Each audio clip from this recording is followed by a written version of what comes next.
वह महिला बेहद आसानी से घायल सीईओ को अपनी गोद में उठा लेती है। उसकी जबरदस्त ताकत देखकर सीईओ हैरान रह जाता है। उसे अचानक 5 साल पहले होटल में मिली उसी महिला की याद आ जाती है जिसने उसे बिल्कुल इसी तरह उठा लिया था। वह अभी सोच में डूबा ही होता है कि महिला उसके माथे पर हल्की सी चपत लगा देती है।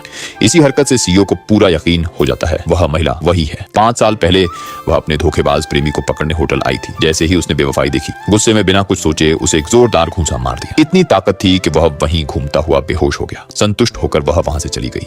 बाद में दुख भुलाने के लिए उसने ज्यादा शराब पी ली और गलती से गलत कमरे में चली गई। उस कमरे में सीईओ को अपहर्ताओं ने बांध रखा था। अंदर घुसते ही उसकी गर्दन पर चाकू रख दिया गया, लेकिन हालात समझते ही उसने कुछ ही पलों में दोनों हमलावरों को बाहर फेंक दिया और सीईओ को खोल दिया। सीईओ लंबा और आकर्षक था। उसे देखकर उसके मन में एक साहसी ख्याल आया। वह सीईओ को उठा लेती है। सीईओ घबराकर पूछता है, तुम क्या कर रही हो? वह कहती है, मैंने तुम्हारी जान बचाई है, थोड़ा सा एहसान तो बनता है। और इस तरह सीईओ उस रात उसके साथ रहने को मजबूर हो जाता है। अगली सुबह उसे अपनी हरकत पर पछतावा होता है।